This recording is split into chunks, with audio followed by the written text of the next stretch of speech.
Just like a river attendeth my way, when sorrows like sea billows roll.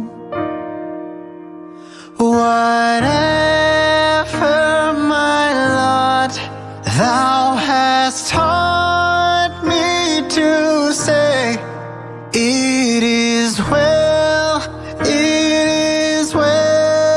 with my soul. It is well with my soul. It is well with my soul. My sin, oh, the bliss of this glorious thought. My sin, not in part, but the whole, is nailed to the cross, and I bear it no more. Praise the Lord, oh my soul. It is well with my soul. With my soul. It is well with my soul. And Lord, haste the day when my faith shall be sight, the clouds be rolled back as a scroll. The trump shall resound, and the Lord shall descend. Even so, it is well with my soul. It is well with my soul.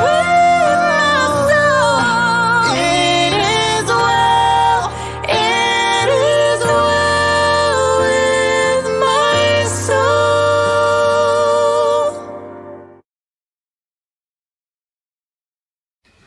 Selamat pagi saudara-saudara yang dikasihi oleh Tuhan Yesus Kristus. Saya berdoa dan percaya bahwa saudara dalam keadaan baik-baik dan senantiasa di dalam perlindungan Tuhan. Renungan pagi hari ini saya akan ambil dari Matius 14 ayat yang ke-22. Dan perikopnya di sini adalah bicara mengenai Yesus berjalan di atas air. Matius 14 ayat yang ke-22, firman Tuhan berkata seperti ini. Sesudah itu Yesus segera memerintahkan murid-muridnya naik ke perahu dan mendahulinya ke seberang. Sementara itu ia menyuruh orang banyak pulang. Dan setelah orang banyak itu disuruhnya pulang, Yesus naik ke atas bukit untuk berdoa seorang diri. Ketika hari sudah malam, ia sendirian di situ. Perahu murid-muridnya sudah beberapa mil jauhnya dari pantai dan diombang-ambingkan gelombang karena angin sakal. Kira-kira jam 3 malam datanglah Yesus kepada mereka berjalan di atas air. Ketika murid-muridnya melihat dia berjalan di atas air, mereka terkejut dan berseru, "Itu hantu!" Lalu berteriak-teriak karena takut. Tetapi segera Yesus berkata kepada mereka, "Tenanglah, aku ini, jangan takut." Lalu Petrus berseru dan menjawab dia, "Tuhan, apabila engkau itu, suruhlah aku datang kepadamu berjalan di atas air." Kata Yesus, "Datanglah." Maka Petrus turun dari perahu dan berjalan di atas air mendapatkan Yesus. Tetapi ketika dirasanya tiupan angin, takutlah ia dan mulai tenggelam, lalu berteriak, "Tuhan, tolonglah aku." Segera Yesus mengulurkan tangannya, memegang dia dan berkata, "Hai orang yang kurang percaya, mengapa engkau bimbang?" Lalu mereka naik ke perahu dan angin pun redalah. Dan orang-orang yang ada di perahu menyembah dia, katanya, "Sesungguhnya engkau anak Allah." Saudara, kejadian ini terjadi persis setelah Yesus memberi makan 5.000 orang. Untuk kedua kalinya murid-murid Yesus itu tidak bisa menyelesaikan masalah yang mereka alami. Dan mereka perlu pertolongan daripada Yesus. Nah, kejadian ini juga mirip dengan kejadian yang ditulis di Matius 8 ayat 23 sampai 27, di mana Yesus menghardik badai dan membuat angin menjadi reda. Dalam kedua kejadian itu, murid-muridnya sedang berada dalam satu perahu. Namun kehadiran Yesus tidak dirasakan dalam dua kejadian tersebut. Yang pertama, Yesus menyuruh mereka mendahului dia ke seberang. Nah, kejadian yang kedua, Yesus ada bersama dengan mereka tetapi sedang tertidur. Nah, murid-muridnya menghadapi badai dan menjadi takut. Nah, saudara tahu bahwa mereka adalah rata-rata nelayan yang ulung, yang kehidupan sehari-harinya di laut. Nah, apa yang mereka alami ini pastilah sesuatu yang di luar kendali, sehingga mereka menjadi takut. Dan Yesus menggunakan kata oligopistos yang artinya orang yang imannya kecil untuk menegur murid-muridnya. Dan terakhir ceritanya di dalam kedua perikop yang berbeda itu, tapi yang mirip.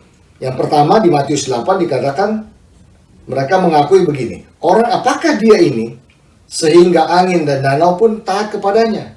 Dan juga Matius 14, "Sesungguhnya engkau anak Allah." Ada satu proklamasi dari murid-muridnya. Mereka mengakui bahwa Yesus adalah anak Allah. Saudara, kisah dua badai ini membahas mengenai bahaya, ketakutan, dan iman. Nah, ketika cerita ini dituliskan oleh Matius,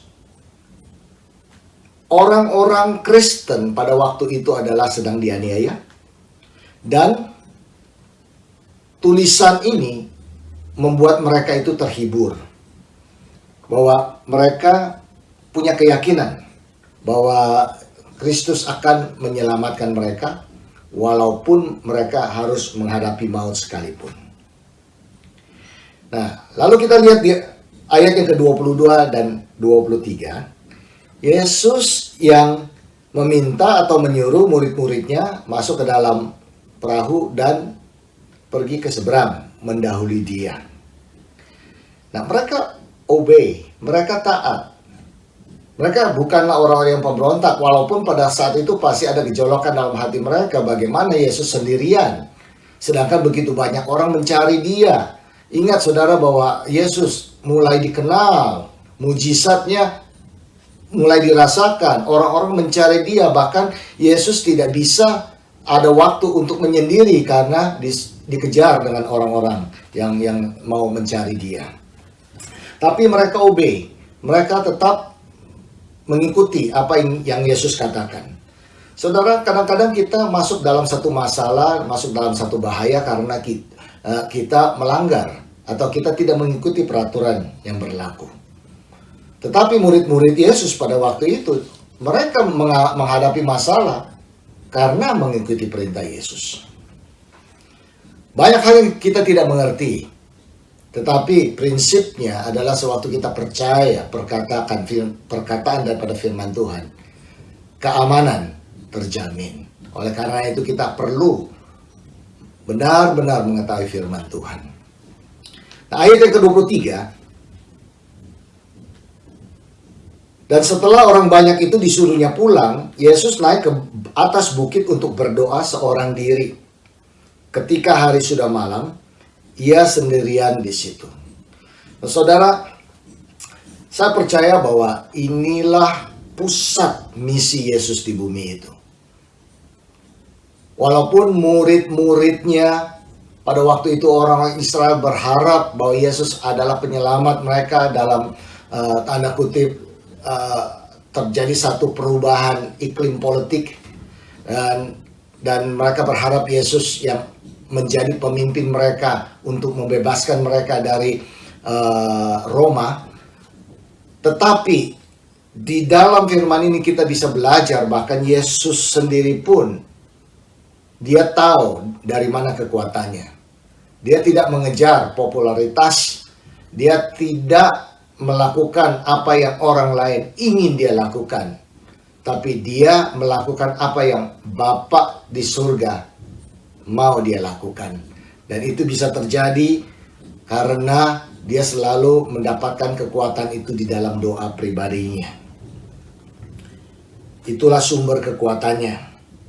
Nah, saudara, kalau Yesus yang penuh kuasa, yang selalu ada mujizat di tangannya, di mulutnya begitu banyak hikmat yang keluar dan memberkati begitu banyak orang, bahkan dia begitu knowledgeable, banyak pengetahuan, pengertian yang begitu mendalam. Dia berdoa kepada Bapanya di surga. Apalagi kita perlu banyak berdoa dan belajar daripada Yesus sendiri.